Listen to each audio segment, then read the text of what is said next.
We're back on the Alex Jones Show live. InfoWarsMoneyBomb.com, and we're joined by Bob Chapman of TheInternationalForecaster.com.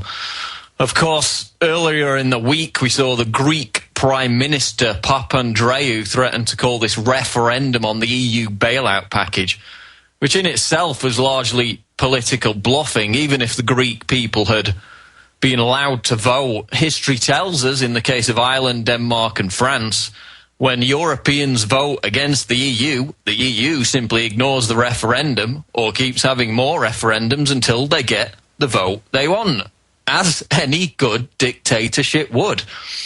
But again, Papandreou, he brings up this idea of a referendum literally the day after Sarkozy and Merkel have a quiet word in his ear, and it's promptly dropped.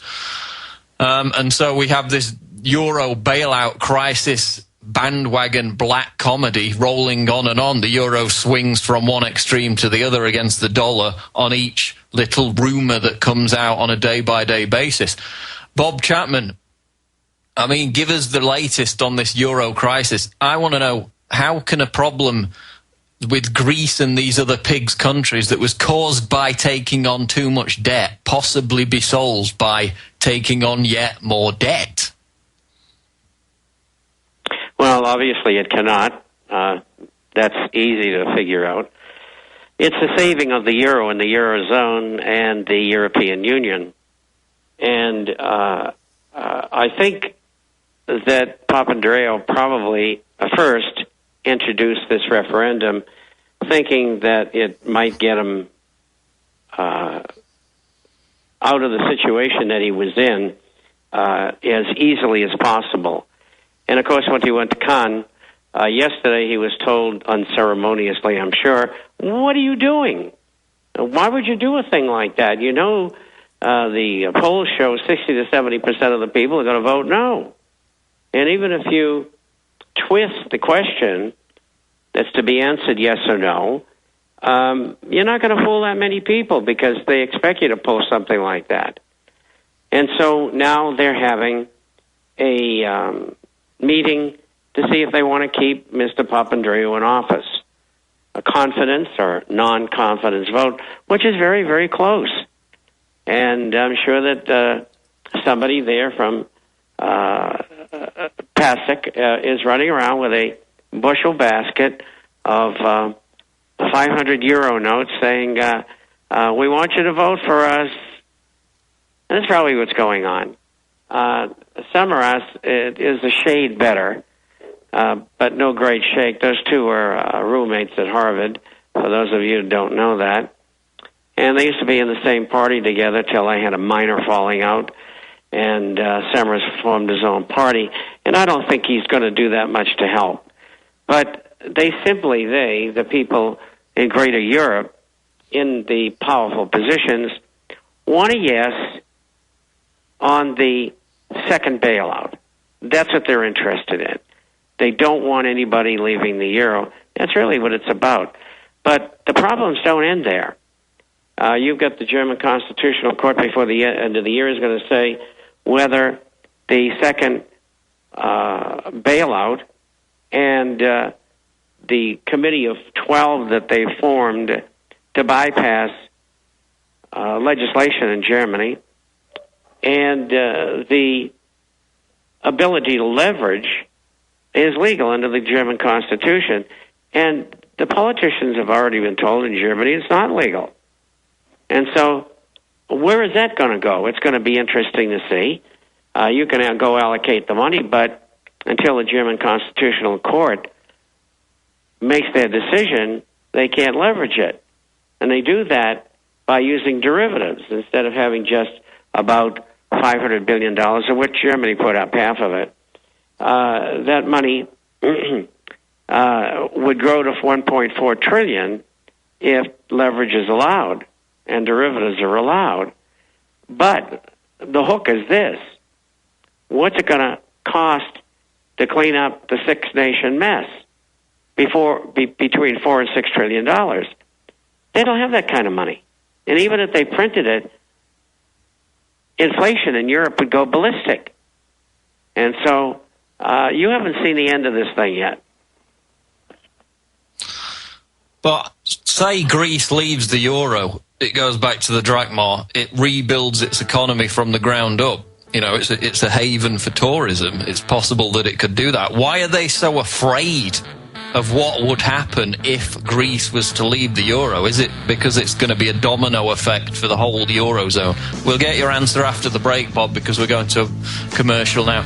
InfoWarsMoneyBomb.com. Stay tuned. We're talking to Bob Chapman of theinternationalforecaster.com. Stay there. We're on the march. The Empire's on the run. Alex Jones and the GCN Radio Network.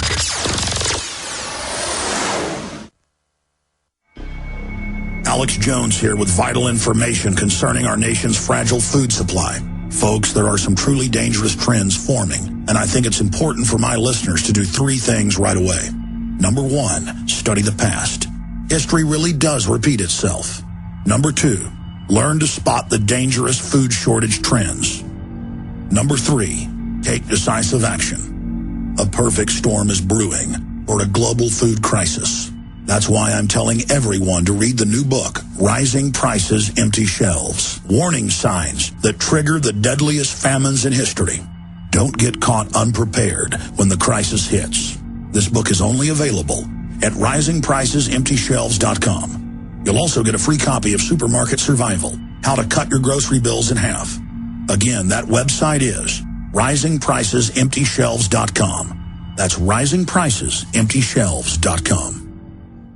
A very wealthy U.S. citizen is predicting that in 2011, we will witness the most important day in America in more than 50 years. He says it will change everything about our lives. The way you shop, travel, invest, educate your children, and even how you take care of your health and your own family. Now, this man has made some outrageous predictions over the years. The crazy part is, he's usually right. You see, he predicted the collapse of GM, Fannie Mae, Freddie Mac, and America's biggest mall owner, General Growth Properties. In fact, Barron's called his work a dire prophecy. Recently, he created a video, which you can watch online for free, detailing his biggest and most important prediction yet. And it's a real eye-opener. I can't stress this enough. You should at least watch this free video online today. He explains everything you need to know, including simple steps you can take to protect yourself. You can find the video at www.endofamerica3.com. That's endofamerica, the number 3.com. Watch the free video at www.endofamerica3.com. That's endofamerica3.com. Hi, this is Alex Jones.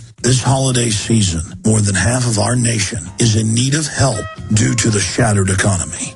So now is the time to express the holiday spirit more than ever.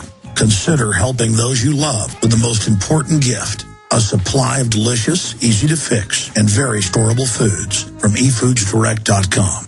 Their holiday gift and family packs start at $99 for a 16-day supply. While their 5-week supply of quick and easy-to-fix meals includes a personal backpack in case of a grab-and-go emergency. Order their combo gift pack, and you'll save hundreds, plus get free shipping on your entire order. Call eFoods today at 800-409-5633 or visit them online at eFoodsDirect.com/Alex to find the special. That's 800-409-5633 or eFoodsDirect.com/Alex. You can bet your life on eFoods.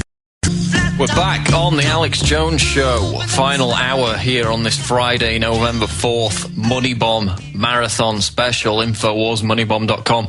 Talking to Bob Chapman of theinternationalforecaster.com. Bob, just finishing up on the Euro issue. What happens if Greece leaves the Euro, and why are the G20 elite so afraid of that possibility?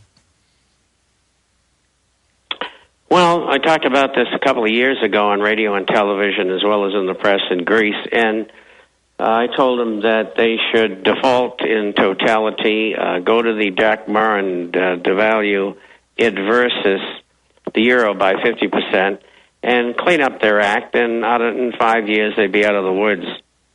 And I think that's the way it's going to